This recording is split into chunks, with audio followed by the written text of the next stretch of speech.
By the end of this video, I'm going to teach you step-by-step instructions on how to replace the front screen on the Samsung A33 5G. As always, we will be using a Samsung service pack part for this, so that's a genuine part, just because they're miles better quality. This phone's been sat on this heat mat set to 85 degrees C for the last 5 or 10 minutes or so since the customer dropped it off. The purpose of this is to soften the adhesive around the edges here so that we can remove this back cover easily. It is a plastic back cover on this model. So we don't have to worry about breaking or shattering any glass, but we're going to use a suction cup attached to the back towards the bottom of it, and we're going to like pull upwards. If you look closely here, we can see that it's starting to lift it straight away, and I've just add a few drops of isopropyl alcohol to help loosen it up a little bit more, and you can see that it lifts very, very easily using that suction cup. I'll reattach it now, and then I'm just going to lift up the rest of this, being careful not to fold the plastic. That's the only real risk of damage here, but this comes off real easy, just like that. Now that we're into the device, the theory of this repair is that we take everything out of this one and pretty much put it into a new chassis with the front screen attached. So to do this, we're going to start off at the top and remove the 8 crosshead screws holding down this plastic shield for the logic board. And don't forget, if you like repair content just like this, make sure that you subscribe to our channel. We're building up a catalogue of very detailed repairs for Samsung, iPhone and other Android devices, so be sure to check them out as well.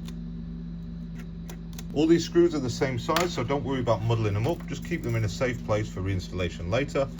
And once all 8 are removed, we can go ahead and use some tweezers to just very carefully lift up this plastic shield. There's just this one screw here, what's been a bit of a menace, but we've managed to get it out safely. This sticker tells me someone might have been here before me, which might explain why the back cover was so easy to remove on this one. But now that we're into it, we're going to remove the battery to isolate power from the device, and I'm going to leave this one connected, as well as these 2 coaxial cables as well. You might find that when you lift the motherboard out, they might get disconnected, but these are very handy because they've got a little B for blue cable and R for red cable, just in case they do come off. There's one black screw holding down the logic board here. Remove that. Don't forget to pop out the SIM tray up at the top here, because that will stop the motherboard from coming out of the device.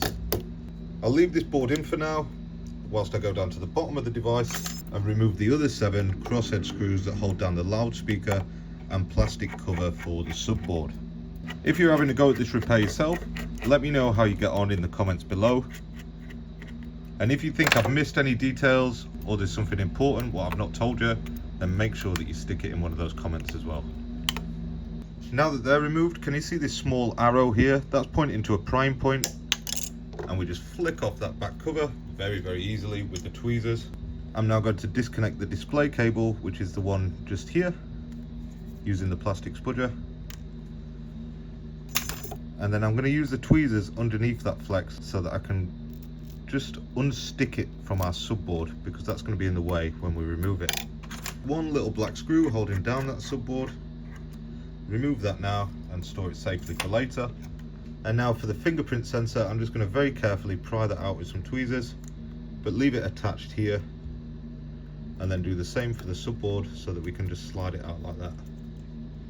Remember I said to leave the coaxial cables in? Just peel them out of the little channel that they sit in all the way to the top. And then I'm going to remove the whole of the motherboard, sub to main cable and subboard all in one. And the reason that I always do this is it just takes any pressure off these.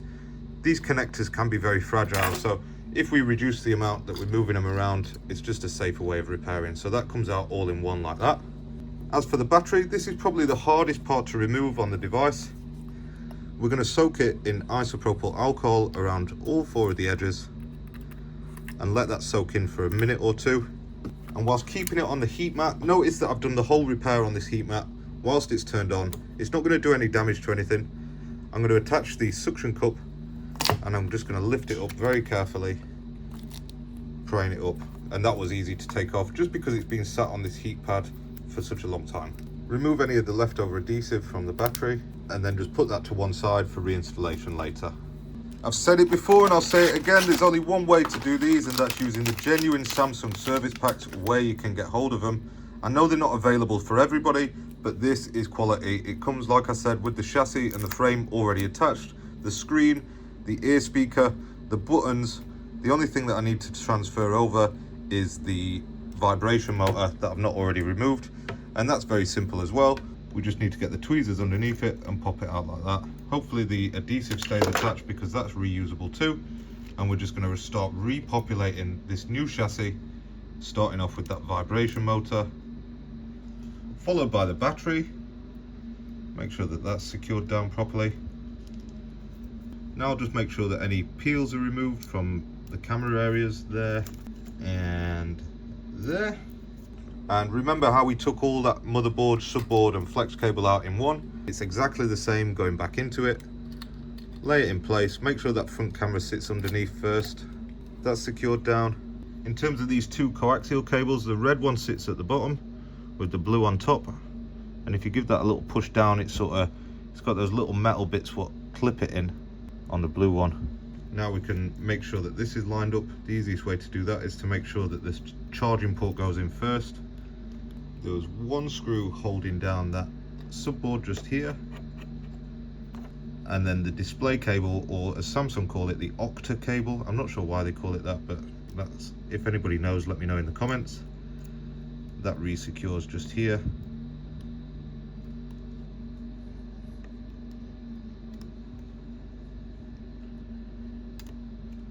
And now with that in place, we can drop the loudspeaker cover and subboard cover on and secure down the 7 screws. I really do wish that all repairs were this easy. I know for sure that I'd have a lot more time on my hands if it only took 10 minutes to fix every screen.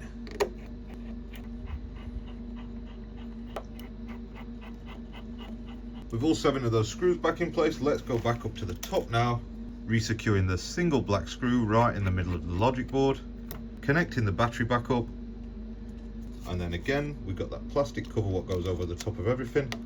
Make sure that it sits into place, and then I think I said at the start that there was 8 screws that hold this down. Just make sure that there's 8 go back in. If you've got 9 that are trying to go back in, take another look at your subboard because you've probably missed one, and if you've lost one, good luck crawling around the floor trying to find that one.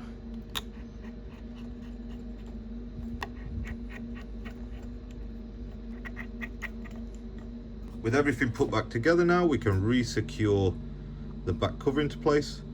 I've reattached that with the adhesive that Samsung provide for that one. It's not always available, so I advise using what you've got available. Tessa tape is the second best option, but if you really need to, B7000, T7000 glues will do the same job too. Now let's make sure that it turns on.